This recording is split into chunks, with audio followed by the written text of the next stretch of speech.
Hello everyone and welcome back to another video. In today's video, we are going to be talking about the most important part of Rivals of Aether 2, and that is going to be the movement of the game. It doesn't matter how good your combo game is if you can't land a hit on your opponent in the neutral. So in today's video, we are going to be talking about just all the general movement tips that I could give you for Rivals of Aether 2 stuff to make you move more in the neutral, but also character-specific stuff like ledge canceling, recovery routes, all that good junk. If there's anything movement-wise that we could be talking about in Rivals of Aether 2, we're going to be covering it in today's video. At least the goal is we're going to be covering it in today's video, and let's just get right into it. So first things first, let's talk about wave dashing. I'm sure most of you know how to do it, but if you don't, it's really, really important, and you should absolutely figure it out. So wave dashing is going to be basically, if you air dodge, you are able to do a directional air dodge, and if you're close enough to the ground, that directional air dodge will become a dash, and you don't really have any end lag attached to it. So it's a really, really solid movement tool, not only just like as something on the platform, making you land on the platform faster, like immediately being able to pick an option, but also just as a tool to move around in the neutral, bait out an option, go in with a grab, or go in with like a strong attack, maybe a little bit unexpected. It's a really important part of Rivals of Aether 2. And if you're especially a player from like Smash Ultimate, I know specifically is going to be the main problem where people are struggling with this. This is something that I think you should just be consciously thinking about when you are playing the game. Like, I should be wave dashing here, just so eventually it becomes a subconscious thing, because it is so integral to Rivals of Aether 2. So if you are not consistently wave dashing, start consistently wave dashing, even if it's not something you're finding value from, even if it's just like every single time you land on a platform, you opt to wave dash it instead of just land it normally. That is going to make you better Rivals of Aether 2. It's going to make your movement more cleaner, and it's just really important to incorporate.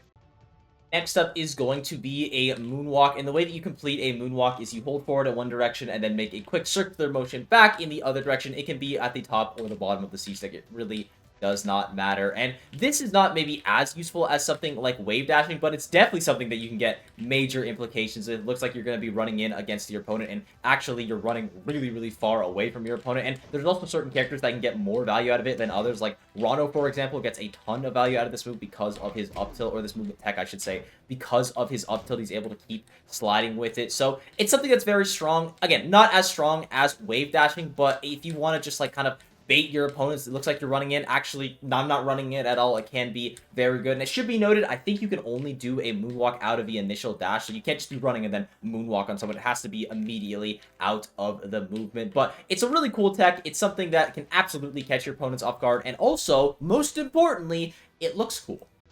And the final general mechanic that I want to mention is going to be Hitfalling. And while maybe it's not technically like a movement option, I wanted to mention it because it is something to do with like movement. And also it's just like the most important mechanic in Rivals of Aether 2. If you are not consistently Hitfalling yet, you need to start consistently Hitfalling. Like I said with wave dashing, this is something that is just going to immediately take you to the next level, because it makes your combo game so much better. You can literally just chain up air into itself with Ranno. Now, I'm bad, so you're not really going to be able to see that, but trust me, you can do that, and you can use it as a kill confirm move. You can do drag down combos. You can just do so much with Hitfall as a mechanic, and if you are not doing it, you need to start doing it, because it is just so crucial, so important. It's like the main learning curve, I think, coming into Rivals of Aether 2, but if you can learn it, then you're in a really good spot. Moving on to character-specific movements, starting off with Ranno, because he probably has the most character-specific tech that we actually have to talk about. Like, most character-specific tech is just going to be, hey, did you know that they can ledge cancel with their up B? And Ranno can also ledge cancel with his up B, both with the spike version of it and the non-spike version of it. Just like slightly go off the side there. I don't know why I can't show it right now. I guess I'm bad, but trust me that you can do that with the slightly non-spike version of Ranno as well. But the main implications for Ranno's movement is going to be coming from using side B and neutral special, honestly, together, because it allows you to be reversed without losing any of that momentum as the Ranno player. And when you're recovering as well, it does have the same value here. You get to the wall, you wall jump, you be reversed, so you are immediately close to the ledge. Don't even have to worry about that up. But yeah, it's a couple extra inputs, but it also ensures that you are just like immediately back on stage, back on pressure. That recovery time is taken nothing at all. Bubble as well. I didn't even think about bubble, but obviously you can side B off it. You can down air it for extra momentum. Nothing else really interacts with it where you're going to be able to stall as the Ranno player, but you have down air and side B, or rather down air. Yeah, down and side B enough as a stall. Like, you really need anymore. So Ranno's movement is pretty insane. I definitely say that he has the best movement in the entire game. If you want to get really good at moving with him, you need to get good at B-reversing with his Needles. It's super easy to do. You can immediately cancel the Needles as well. So even if you just want to go up stage and say, actually, I want to edge guard with, like, I don't know, a back air in this scenario, then you can't just go and do something easily like that. So yeah, Ranno side B, really, really important movement tool. It moves around the stage. Ranno neutral special, arguably a more important movement tool, even though it doesn't give him any momentum himself. Just being able to turn around instantly with a character that has the momentum that Ranno doesn't, has the aerials that Ranno does, can be extremely potent. Next up is going to be Loxodont, and pretty much all my movement tips are going to be, hey, this is how you use down B in a cool way, but you can grab the ledge with side B, so that's the one non-down B tip, but everything else, yeah, it is just down B. It's going to be your most important movement tool for Loxodont by far, and I also think something that's really interesting that you never see Loxodont players do is using side B as, like, a bait off stage, because you have access, or I keep saying side B, down B as a bait off stage, because you have access to down B. You could down B the other direction and then just side B right away after, so you can kind of like try to bait out the opponent's attack there, get them with that aerial command grab. Obviously, it's a little bit of a risk, but I do think the reward is kind of skewed in your favor as the Loxodont player. You're probably still going to be able to at least make it back to the ledge, which, and you know, doesn't really say a lot as Lox, considering that his up B is the way that it is, but still, making it back to the ledge, you know, we will take it at the end of the day. And I also think that no charge Loxodont has a lot of implications with down B as well, just using it as a stall. Like, specifically, I think the most creative usage of it is if you're going to waveland off a platform and you just stall, so you quickly gives yourself a little bit of a just kind of stopping power before you actually get to the opponent, and then mix up your timing with maybe that aerial or whatever you wanted to follow with. I think that could have some fun implications off stage as well, just using it as a stall to get back to the wall. You kind of have 3 charges of it before you really are not going to be able to live. Like, you can do 4, but, you know, by the 4th charge, 5th charge, 6th charge, you're starting to get a little bit lower at that point. So after the first charge, it does lose a lot of the momentum, but you can still do it off stage, and the main point still stands that it's just a really good stall tool for Loxodont. It's essentially an air dodge with a hitbox attached to it, where obviously you don't have the invincibility, but you do have the aggression. So Loxodont down B, by far his most important movement tool. No surprises there, but there is a couple of interesting ways that you don't see Loxodont players use it that I think could be implemented.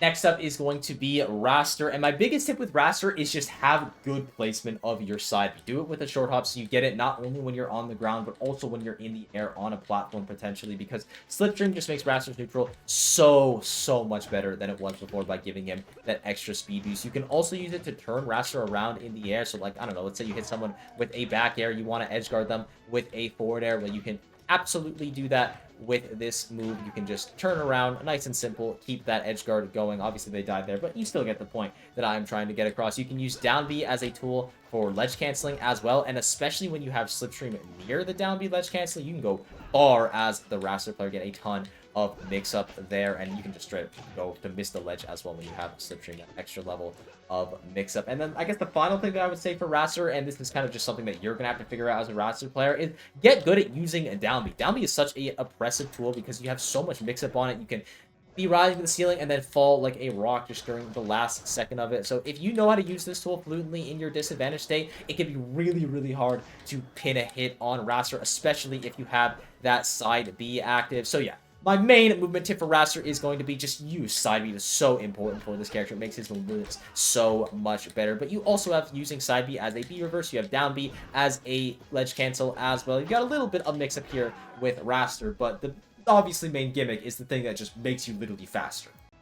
Next up is going to be Orcane, and this is going to be the most obvious advice you've ever heard as an Orcane player, but master forward air. And I mean master forward air. This move is so important for Orcane's movement. It's not even funny. Off stage, you can always get the direction that you want to face as well, assuming there's no puddle on the ground, because you can use your first stall of down B just to turn you in that right direction, get back to the stage with your forward air. And again, you have so much mix-up as the Orcane player. You can do it with like no drift, you can do it with like maximum drift. Immediately after it, you can fast fall. Immediately after it, you can choose to do another aerial. You can jump out of it. Like, you just have so much mix-up as the Orcane player after a forward air. It leaves bubbles behind you as well, so it's already giving you good pressure. It's just such a strong movement tool for Orcane, something that you absolutely need to be utilizing. And if you aren't already, then, I mean, obviously you know what to do now. And then I guess the only other thing I could really say about Orcane is that he slides really far with his up smash. If you just, like, just kind of press it one time. Don't charge it. If you charge it, he stops sliding. But if you just flick up on it,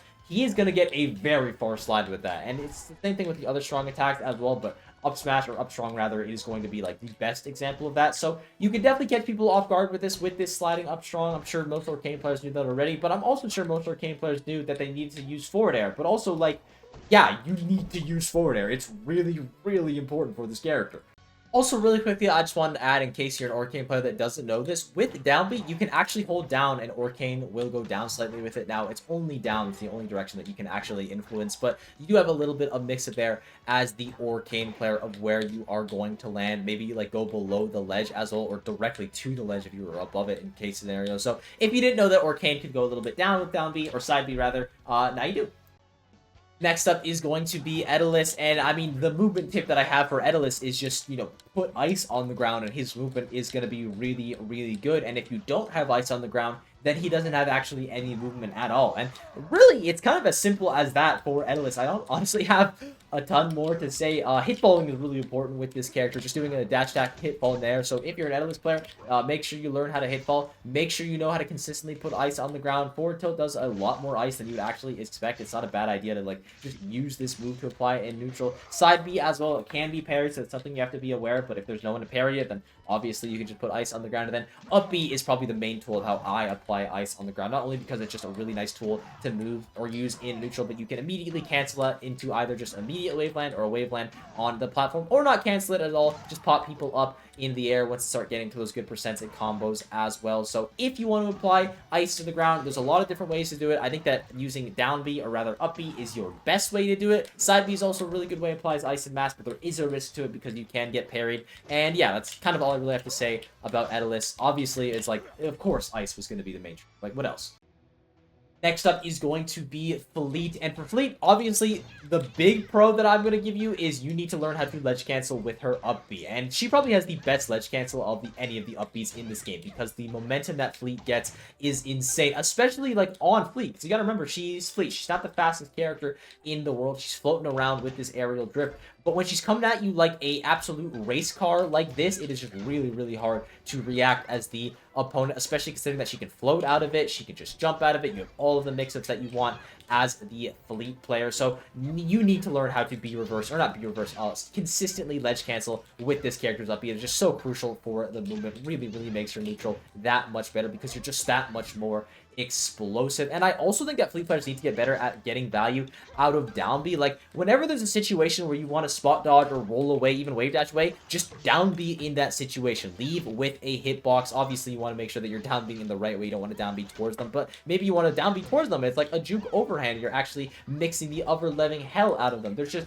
a lot more that I think you can do with Fleet down B than people kind of initially see, because it's like, oh, it's not a combo tool. Why would I ever throw it out? But it's a very good just get off me tool as Fleet. Not only are you putting distance between you and the opponent, but you're doing so with a hitbox as well, especially if you have the ping, or whatever you want to call it, on as well with the arrow. You're going to make sure that the pressure is even stronger against the opponent trying to get against you. So yeah, with Fleet, big things of advice that I recommend with her are obviously get good at using down B, get good at consistently ledge canceling with up B, and of course, use float all the time. If you can get value with float, try to get value with float. Make sure when you're edge guarding people that you're using float, controlling distance off stage, going with like a reverse back air or something. It's like the reason that Fleet is not the worst character in the game is because float. Float is the only thing that is stopping Etalus from surpassing her. And honestly, if you don't use it properly, he might surpass her. So make sure you use float.